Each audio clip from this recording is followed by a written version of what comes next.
How's it going, horror fans? It's your favorite horror geek, Joby Snyder. And I just want to start off by saying that 2026 month of August has been very, very um, sad. We've lost a lot of great ones. Um, Tonight, I'd like to pay tribute to a legend, a very talented individual, and tonight we are going to be talking about the 1990 mini-series horror film, Stephen King's It. Um, I remember seeing this movie very young. It actually came out the year I was born, and when this film was coming out um, in '90, um, everybody was talking about it. It was the big hype of the year, the big showcase. Everybody was talking about it. Um, I want to start off by saying that the film was directed by Tommy Lee Wallace, and it was released on ABC Network, and it aired on November 18th through the 20th of '90. This film is actually it was a miniseries, and it was in two parts. It was a 3 hour movie. The first half of the movie was an hour and 30 minutes, and then the second half of the movie was an hour and 30 minutes. Um, this is one of Stephen King's most iconic stories. All of his stories are really iconic, but it really took the world by storm, especially when the film came out. It really gave the story a lot of atmosphere to exist and to be known. The story is actually about a group of misfit kids, bullied kids, that band together with friendship to stop an evil entity that is taking over their town and killing kids one by one. They have to come together to destroy it.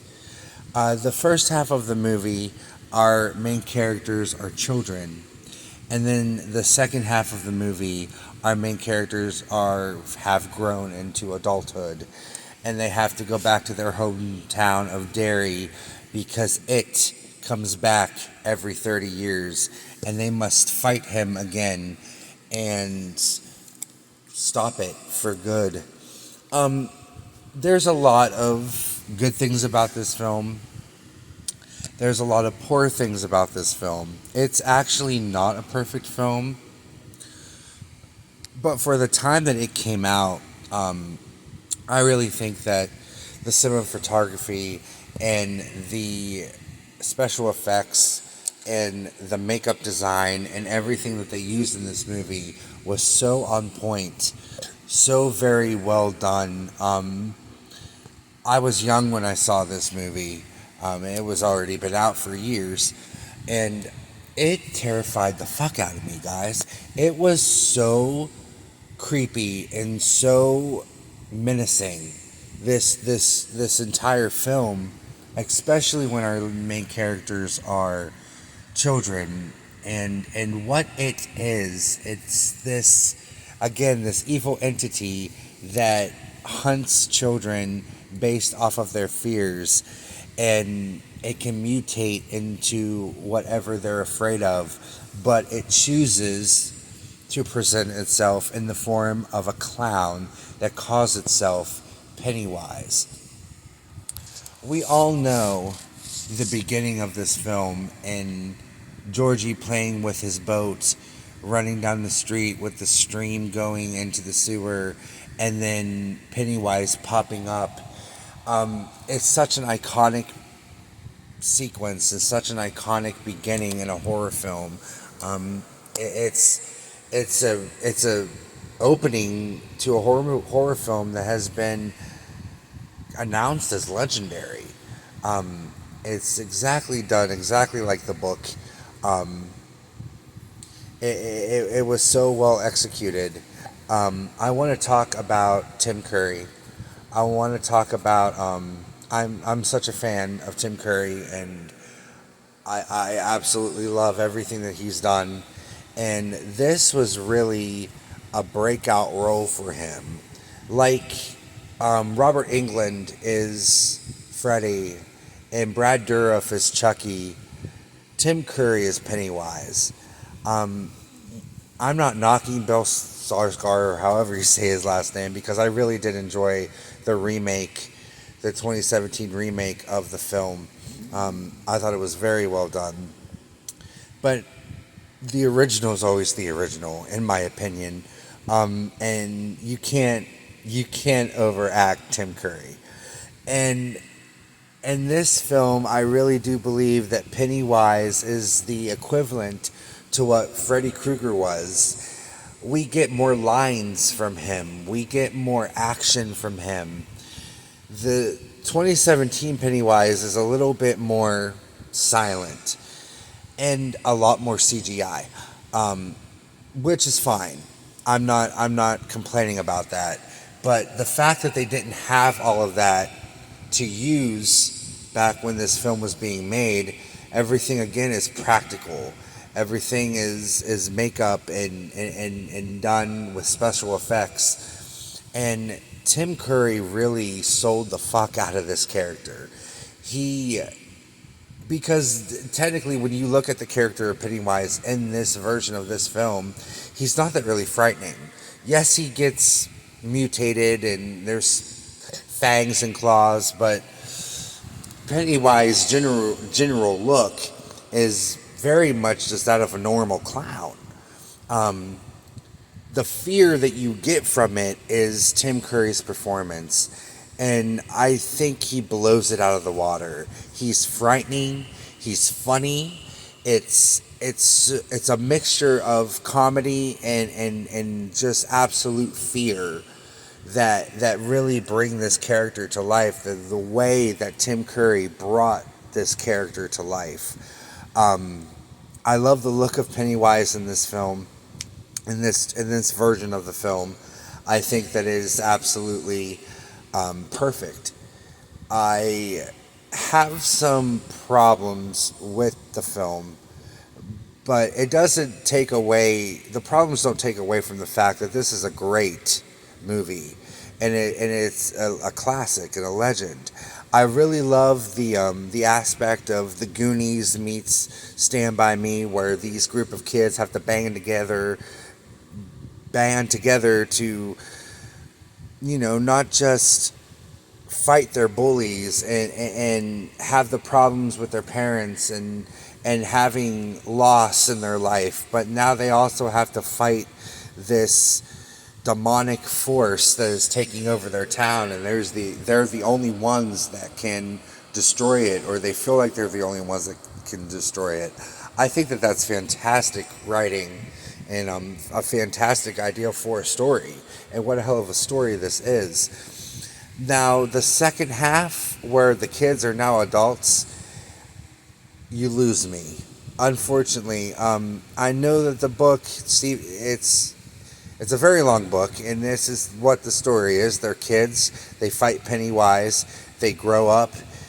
Pennywise comes back, and they have to finish what they thought they ended, which is a great idea. But in this version of this movie, the second half with the adults is very, very almost boring.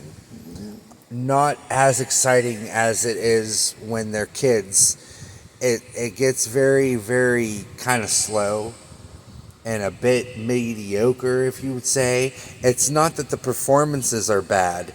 The all the actors are fantastic, and we get a wide variety of actors in this film, but it's just missing something. It doesn't catch what the book. The second half doesn't catch what the second half of the book was trying to do, and I feel the same way about It Part 2, the remake. I just feel like that segment, it loses me. Um, the ending of this film is bittersweet because they only had what they had to work with. Um, and I've heard different things. I've heard people say that it's fantastic. I've heard people say that it's just dog shit awful. My opinion is it is what it is, and it is what we get. And for that time in filmmaking, they could only do so much. So what we get, I honestly think, is amazing. I think it's great filmmaking. I think it's great stop motion. I think that it's supposed to look cheesy because that's the era of what we're dealing with here. Um, I really like the fact that, the first half of the movie starts out in the 60s and then the second half ends up in the 90s. I like the time jump, and I like that time goes by and these kids grow up and think that they conquered something and they have to face it all over again. I like that concept. It's just the second half of this movie really didn't do it for me. Um, but that again, it's not to say that this isn't a good movie. And if you haven't seen it, you should sit down, but watch it in parts because again, the first part is an hour and 30 minutes, and then you have to sit through another hour and 30 minutes. It's 3 hours long. So you might want to watch half of it, take a break, come back the next day, finish it. It's a mini series. You're not going to watch all of it in one day, which I'm sure people have and people can. I cannot. If I'm going to watch this, I have to watch it in spurts. Um, but yeah, this is an incredible movie. It really gave the fear of the lore of what clowns are and why people are so afraid of clowns. This really helped, even though we had Killer Clowns from Outer Space and other movies like that. This Pennywise, Tim Curry as Pennywise, really did create that fear for people of clowns and that whole stigma that comes with clowns. Um, I want to say that I believe that Tim Curry was a legend and a very true talent, and he will be missed very much from his fans and I'm sure his family. And I just want to say rest in peace and fly high. And guys, if you're looking for a film to watch tonight and you want to play tribute to a really amazing talent, I highly recommend you sit down and watch Stephen King's It. You will not be disappointed. And until next time, horror fans, stay scared, stay safe, and happy watching.